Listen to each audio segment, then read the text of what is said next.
सपा के विचारधारा और हम लोगों के विचारधारा मेल नहीं खाते हैं आपस में। विचारधारा की ही लड़ाई है। जो भारतीयता की बात करे हम उसी के साथ। भारतीय जनता पार्टी के संरक्षण में देश भी सुरक्षित है और समाज भी सुरक्षित है। समाजवादी पार्टी में गुंडागर्दी है, कब्जा करना है, दंगा करना है। आप इधर देख लीजिए 5 साल में कितना परिवर्तन हुआ कि रात में 12 बजे भी आप जाएं तो शांति से चले जाएंगे। ब्राह्मण किसी फायदे के लिए भाजपा के साथ नहीं जुड़ा। भारतीय जनता पार्टी की विचारधारा अपने हिंदुत्व को लेकर के जो अपना धर्म का काम उसको आगे बढ़ाना, इस वजह से हम लोग सब भारतीय जनता पार्टी को समर्थन करते हैं। जैसे हमारी नीलिमा कटियार जी बहुत अच्छी हैं, बहुत अच्छे काम किए हैं, को विकास किया इन्होंने, तो सब ब्राह्मण जो है कल्याणपुर विधानसभा के उनके साथ में है। कानपुर में चुनाव प्रचार की रफ्तार लगातार तेजी पकड़ती जा रही है। इस बार जनता का क्या मूड है, वो किसे जीत का सेहरा पहनाने जा रही है, इसको लेकर एबी न्यूज इंडिया ने कल्याणपुर विधानसभा क्षेत्र के शारदा नगर में चुनावी रुख जानने की कोशिश की। बता दें कि यहाँ पराशर ज्योतिष संस्थान के आचार्यों का जमघट लगा था। आचार्य और पुरोहित की इस चौपाल में जहां तक समर्थन की बात की जाए तो उन्होंने बीजेपी और कल्याणपुर विधानसभा से बीजेपी प्रत्याशी नीलिमा कटियार का झंडा बुलंद करने की बात कही। आइए सुनते हैं उन्होंने क्या कुछ कहा। आज हम लोग यहाँ पे ये सब एकत्रित हुए हैं। यहाँ सब ब्राह्मण समाज के लोग बैठे हैं। ये कल्याणपुर विधानसभा के किसको वोट देंगे इस पर चर्चा करने के लिए यहाँ पे आए हुए हैं। आज हम एक एक करके सबसे बात करेंगे कि क्यों ये भारतीय जनता पार्टी को वोट देना चाहते हैं। भैया आपका शुभ नाम? जितेंद्र वाजपेयी। कहाँ रहते हैं आप? राजीव नगर विनायकपुर। आपका विधानसभा कल्याणपुर लगती है? कल्याणपुर विधानसभा लगती है। प्रत्याशी यहाँ पे कांग्रेस ने भी ब्राह्मण दिया है, बसपा ने भी ब्राह्मण दिया है, भाजपा पे क्यों आप लोग जाना चाहते हो? ये विचारधाराओं की लड़ाई है। उसमें भारतीय जनता पार्टी की विचारधारा अपने हिंदुत्व को लेकर के जो अपना धर्म का काम उसको आगे बढ़ाना, इस वजह से हम लोग सब भारतीय जनता पार्टी को समर्थन करते हैं। ये आपका क्या नाम है? वागीश अवस्थी। आपका क्या सोचना है, क्या कहना है? विचारधारा की ही लड़ाई है। जो भारतीयता की बात करे हम उसी के साथ। अच्छा, ये बताइए कि इन 5 वर्षों में ब्राह्मण समाज से क्या फायदा हुआ है भारतीय जनता पार्टी में, ये बता। ब्राह्मण किसी फायदे के लिए भाजपा के साथ नहीं जुड़ा है। भाजपा के साथ ब्राह्मण इसलिए जुड़ा है कि भाजपा के कार्य तत्व ब्राह्मणों को अच्छे लगते हैं, इसलिए जुड़ा हुआ है। अच्छा, आपका क्या क्या शुभ नाम है? राम जी शुक्ला। कहाँ रहते हैं? हम कल्याणपुर में रहते हैं। कल्याणपुर में जी। आपका क्या कहना है कि कौन सी पार्टी बढ़िया है? भारतीय जनता पार्टी। कौन अच्छा है?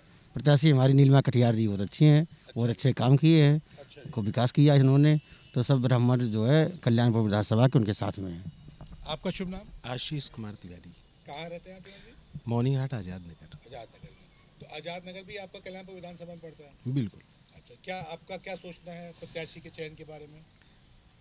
भारतीय जनता पार्टी की नीलिमा कटियार जी जो उनका कार्य है वो बहुत अच्छा रहा, और इस समय जो है वो सबसे मेन चीज़ भारतीय जनता पार्टी के संरक्षण में देश भी सुरक्षित है और समाज भी सुरक्षित है, जिससे जो है नीलिमा कटियार जी बहुत बढ़िया कार्य कर रही हैं समाज को देखते हुए और समय को देखते हुए, इसलिए उनके साथ हम लोग सभी लोग हैं। लेकिन दूसरी पार्टी तो आरोप लगा रही है कि इस सरकार में 1000 ब्राह्मणों की हत्या हुई है।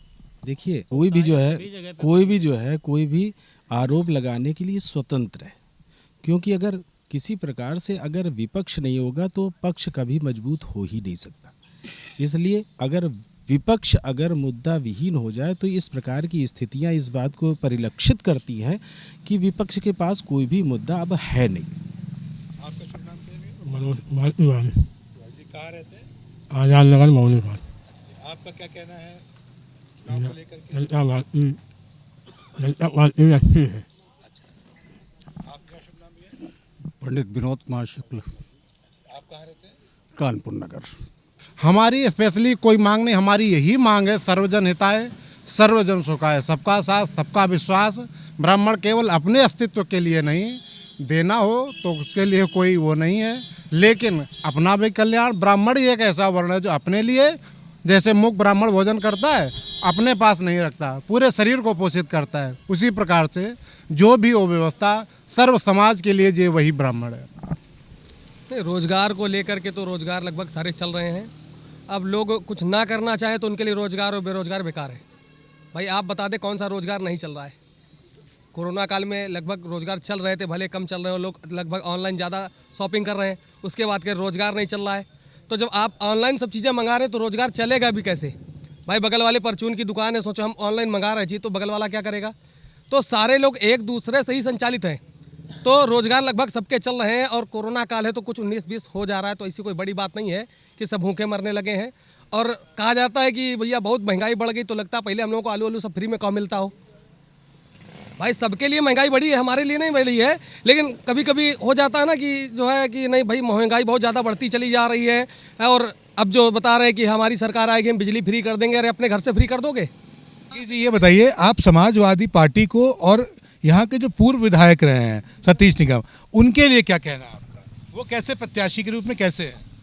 प्रत्याशी के रूप में ठीक है, उनको हमारी शुभकामनाएं हैं। लेकिन विचारधारा की बात है यहाँ पे कि सपा के विचारधारा और हम लोगों के विचारधारा मेल नहीं खाते हैं आपस में। हाँ, इसलिए क्या समाजवादी पार्टी की कौन सी ऐसी विचारधाराएं जो मेल नहीं खा रही? समाजवादी पार्टी में गुंडागर्दी है, कब्जा करना है, दंगा करना है, इस तरह की छेड़छाड़ की घटनाएं हो जाती, शुरू हो जाती हैं। आप इधर देख लीजिए 5 साल में कितना परिवर्तन हुआ कि रात में 12 बजे भी आप जाएं तो शांति से चले जाएंगे। चोरी चपाटी, रास्ते में चैन स्नैचिंग, तमाम घटनाएं होती थी, कितनी कम हो गई हैं, कम संख्या में, मुश्किल से महीने में एक आध घटना होती है। तो इसलिए हमारी विचारधाराओं की लड़ाई